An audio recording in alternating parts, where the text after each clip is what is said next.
Bien, salut à tous et soyez les bienvenus dans ce 5e épisode du projet Alan. Comme vous le voyez à ma tenue, t-shirt, pantacourt, le beau temps est enfin arrivé dans les Vosges, c'est le printemps, il fait vraiment bon en ce moment. Et j'ai profité de ce beau temps-là pour réaliser une étape importante dans la reconstruction de la voiture.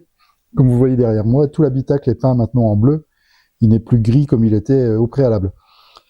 Et puis, du coup, comme l'habitacle a été repeint, on en a profité aussi pour commencer le remontage de l'intérieur. Donc, une belle étape de franchie. C'est vrai que tant qu'on est dans les préparatifs, ça reste des tâches un peu rébarbatives et on voit pas forcément ce qu'on fait. Là, une fois que c'est peint et qu'on remonte, c'est quand même bon pour le moral parce que on voit tout de suite les choses qu'on a faites et chaque soir, on a la satisfaction de voir une voiture un petit peu plus aboutie. Je vous en dis pas plus, je veux pas vous parler plus que ça. On laisse place aux images et on revient sur les 3 semaines de travail qui viennent de se passer. A plus tard, salut. Bon, aujourd'hui, on va changer un petit peu des travaux de carrosserie traditionnels. On va s'occuper de cette poutre support de tableau de bord. Donc, Alan l'avait repeinte, on voit qu'il y avait des traces de peinture noire dessus.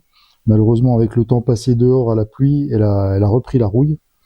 Donc, ce qu'on va faire dans un premier temps, on va déjà la nettoyer, la poncer, la décaper un peu.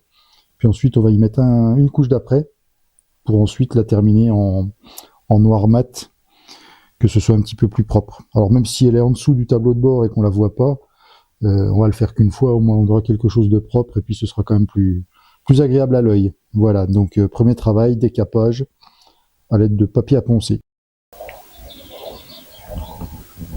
Bon, j'ai dit qu'on l'a nettoyé au papier de verre, mais en fait on va le faire à la brosse sur disqueuse, ce sera plus facile et plus rapide. Alors, je ne sais pas si vous avez remarqué ce magnifique établi d'extérieur. Allez, on attaque.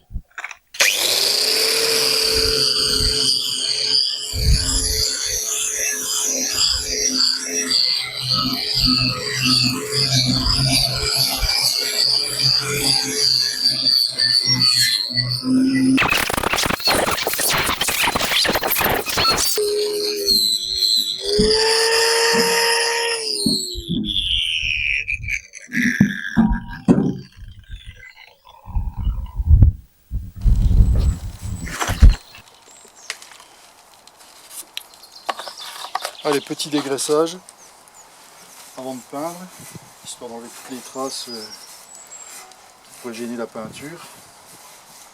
Alors, même si c'est une pièce qui ne se voit pas, qui est cachée sur le tableau de bord, on va essayer de faire les choses correctement quand même, pour que le résultat soit joli. Si un jour on démonte, au moins on aura le plaisir d'avoir une pièce toute belle. C'est pas trop mal. Il y a des endroits où j'ai pas pu réussir à enlever la rouille, tant pis. On va du mieux qu'on peut.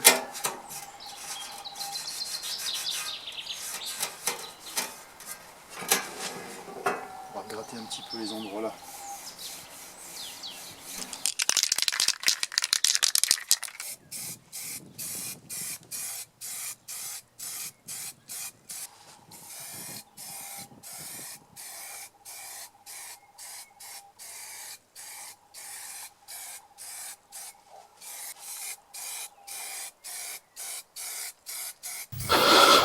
Bon, maintenant que la couche d'après est sèche, on va procéder à un petit ponçage, alors juste pour réaliser une légère accroche avant de mettre la peinture définitive.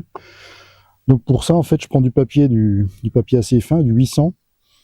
Donc le papier de verre, plus le chiffre est grand, plus le grain est petit. Donc du 800, c'est déjà assez fin. Et je ponce à l'eau, de l'eau dans laquelle j'ai mis un petit peu de vinaigre, juste pour éviter les réactions au moment de la peinture. Alors l'idée c'est vraiment de juste casser un peu la surface pour créer une légère accroche. Et après comme ça, on pourra mettre notre peinture de finition dessus. Bon, ça va remouiller régulièrement le papier. En fait l'idée de mouiller le papier, c'est que ça glisse un peu mieux, que ce soit un peu moins agressif pour les surfaces. Ça fait un ponçage beaucoup plus délicat.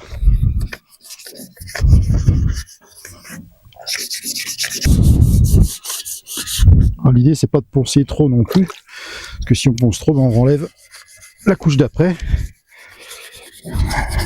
et on perd en qualité d'accrochage. Allez, on va attaquer la mise en peinture, donc avec une bombe de noir mat.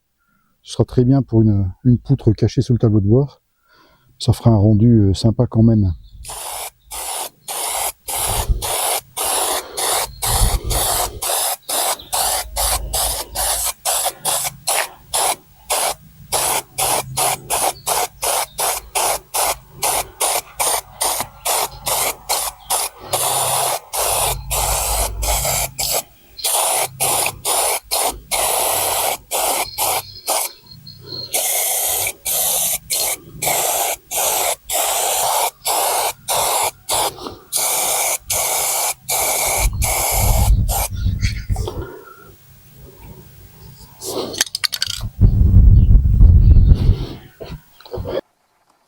Alors je me suis aperçu d'une chose tout à l'heure, c'est que le tableau de bord ici il plaquait mal au niveau des points de fixation.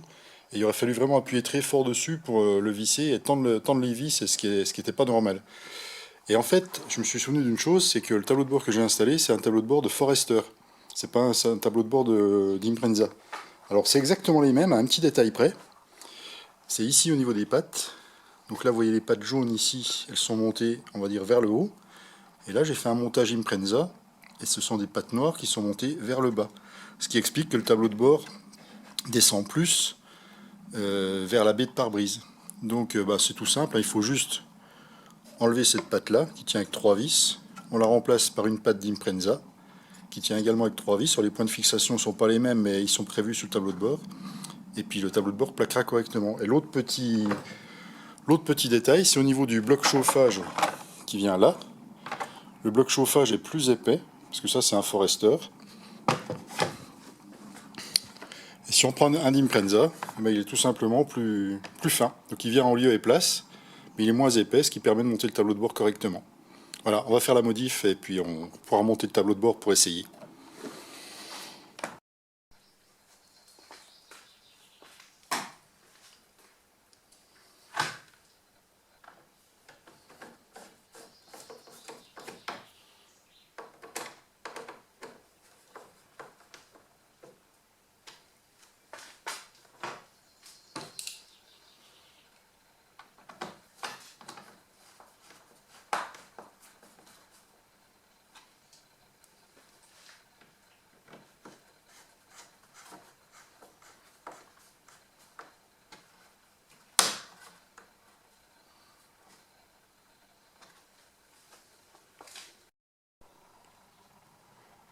Mon tableau de bord à nouveau en place. Maintenant on voit qu'il plaque vraiment correctement sur les points d'ancrage.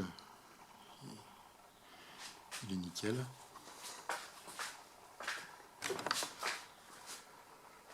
L'autre côté également. Alors vous allez me dire pourquoi j'ai voulu monter un tableau de bord de Forester et pas d'Impreza.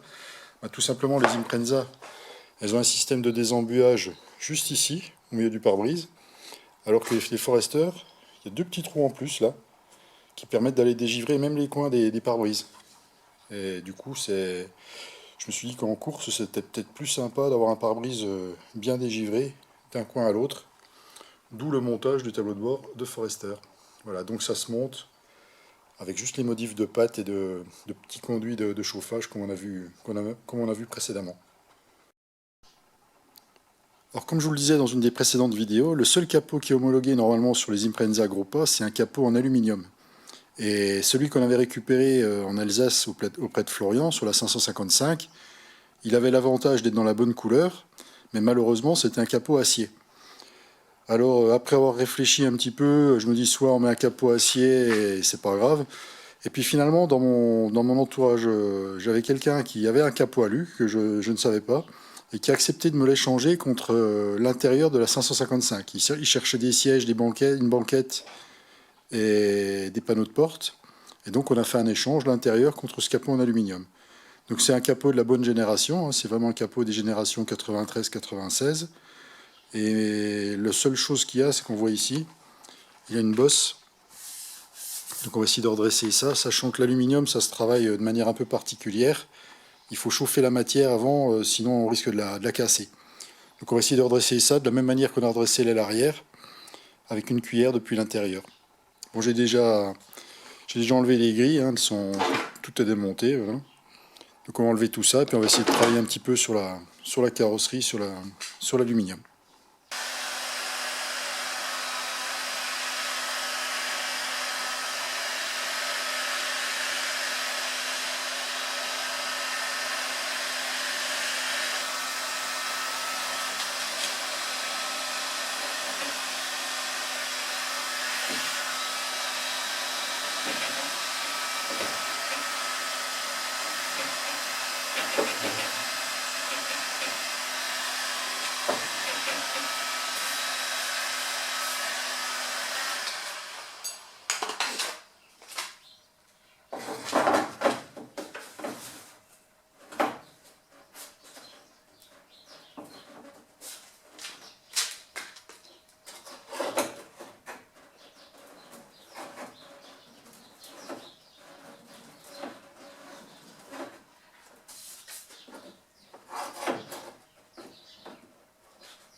Bon, voilà une fois le boulot de repoussage effectué. Donc on voit un petit peu les bosses qui correspondent à ce que j'ai repoussé par l'arrière, mais l'idée c'est vraiment de finir avec un mastic. Donc elles sont quand même normalement en dessous du niveau fini. Et l'avantage de ça, c'est qu'on n'aura pas une couche énorme de mastic à mettre, on aura juste un emplacement à refaire ici pour rattraper le galbe du capot d'origine. Parce qu'à la base, quand il y avait vraiment la bosse, on avait quasiment 1 cm à recharger ici. Voilà, donc là on a rechopé globalement le galbe, et puis maintenant c'est le mastic qui fera le reste pour la finition définitive.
Voilà, peinture de l'habitacle terminée. Donc tous les tubes d'arceau, toute la caisse, y compris le coffre là-bas, on voit au fond.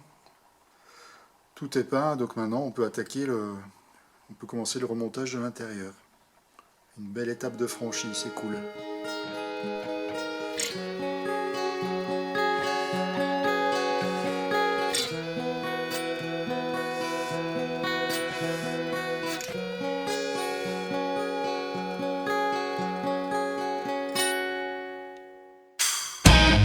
Une épreuve